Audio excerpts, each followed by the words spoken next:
Hi అండి. మరో మంచి మాట. నేను చెప్పే మాటల అర్థాలు చూడండి. నా ముఖం చూసి కోపానికి రావద్దండి. ఎందుకంటే నేను చెప్పే మాటలు నన్నే అంటుందని నాకు నచ్చని వాళ్ళు, నేనంటే మెచ్చని వాళ్ళు అర్థం చేసుకోవచ్చు. మీరు నన్ను తిట్టినోళ్ళైనా మంచిగా చూసినోళ్ళైనా సరే అండి. కాకపోతే మనం అందరము ఆడవాళ్ళమే. ఒక ఇంట్లో పుట్టి ఇంకొక ఇంటికి వచ్చినప్పుడు నీ తల్లిని నీ వదిన తిడితే ఓర్తలేవు, కానీ నీ అత్తగారింట్లో నీ అత్తనైతే తిడుతున్నావు. మరి ఇది కరెక్ట్ పద్ధతేనా అండి?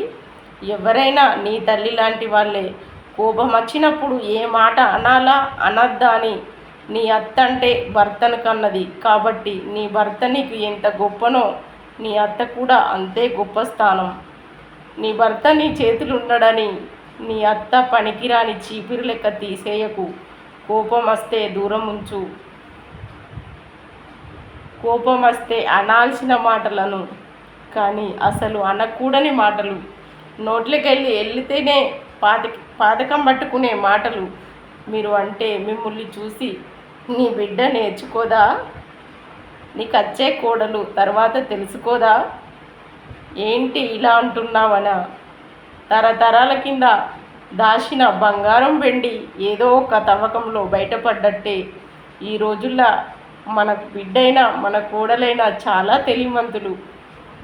ఆ ఇంటి కొంగనే ఆ అత్తమర్మం తెలుసుకున్నట్టే మన కోడలు మన ఇంటికి రాగానే మనమేం చేశామో ముందే తెలుసుకుంటుంది.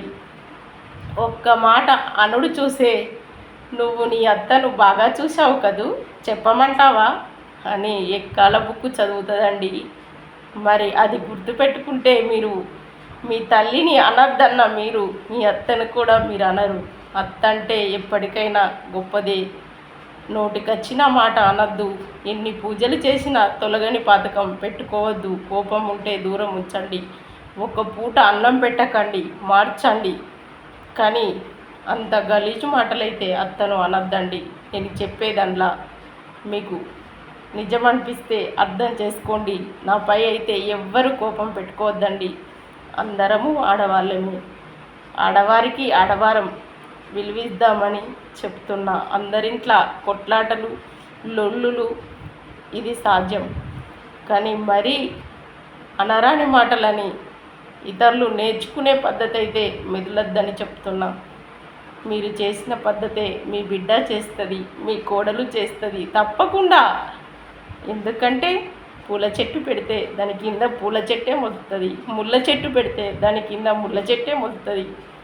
మీరు ఏ చెట్టుగా ఉండాలనుకుంటుర్రో మీరు అర్థం చేసుకొని అలా మారండి.